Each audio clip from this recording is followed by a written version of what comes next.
First and 5 time, Connor, we're kind of through that opening season excitement, and now we're starting to figure out, who's starting to be for real this year. I know. I can't believe it's week 4 already. That blew my mind earlier today. Once it kicks off, it just keeps on rolling. And, folks, we have some very good midseason showdowns in tonight's highlights. Let's start with a big one between Bucksport and Orono. Golden Bucks third down. Aiden McGuire buys time and finds Eli Bennett for a first down. But then it's 4th and goal. McGuire over the middle to a wide open Connor Fitch for the touchdown. Next drive, Jack Brewer surveying, looking, deep ball. Pierce Walston is down there. Touchdown, Orono. Second quarter, Gavin Holyoke punting to Will Francis.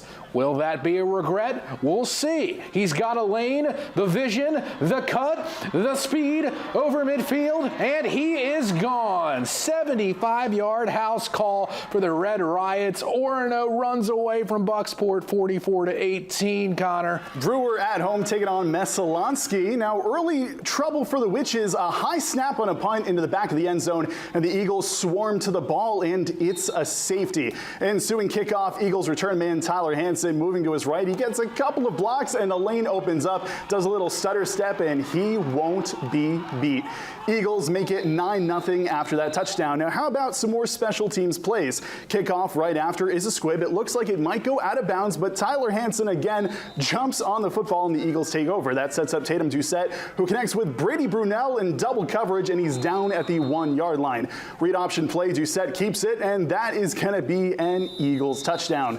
Later, it's Doucette once more with the long bomb. This time he finds Garrett Card, and he's also going to be brought down at the 1-yard line. And Ben, I think you might know where this is going. A little deja vu here. It's another read option, and Doucette keeping it once more. Eagles get the win, 51-0, the final over the Witches. Eagles and the running quarterback. Where have I seen it? John Babst and Old Town in action at Victory Field. First Crusaders play from scrimmage. Hayden Rollins has the rock and knows what to do with it. Foot race down to the Coyotes 10. Rollins earned the right to cap off the drive after that run, and he does. Touchdown, John Babst. Crusaders in business. After a pick, Will Cashman far side, another Babst score. Coyotes needing a spark. Isaac Tinkle up the middle, and watch how he churns, and the pile moves all the way for a first down.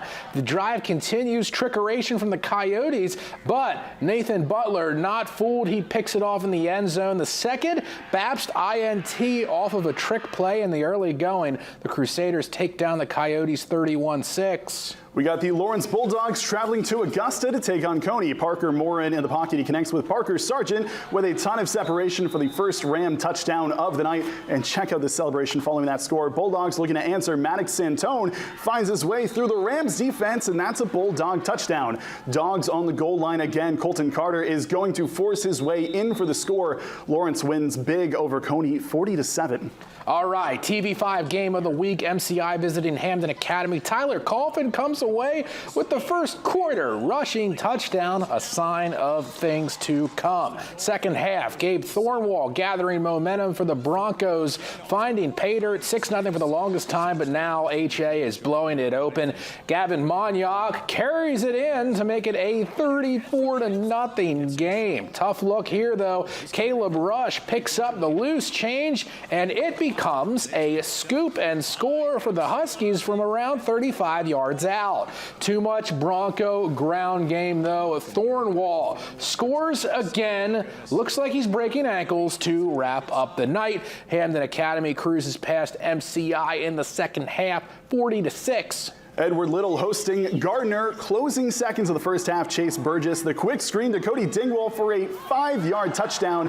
Gardner up 14-12 at the break. Then to start the third, Burgess with a 3-yard touchdown run. Gardner adds a 2-point conversion to make it 22-12. But Edward Little responds on its next possession. Cade Masili, the pass to Bennett Dubois for a 66-yard touchdown. But Ben, the Tigers, they're going to hold on. It's the Tigers over the Red 80s, 35-26.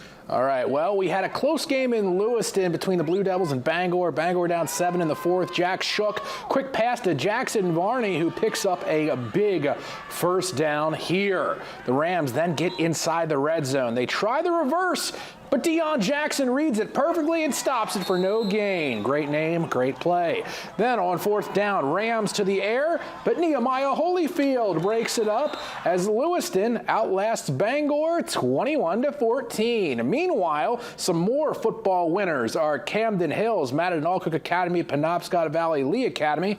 That's a co-op. Foxcroft Academy, Maranacook, MDI, Mount Ararat Hyde, and Skowhegan. Connor, great night of football, and great to have our broadcasts back after that hurricane last week, huh? Oh, absolutely. Crew did a great job. I got here a little bit early, was able to watch some of it, got paid to watch football. It was a great night, so.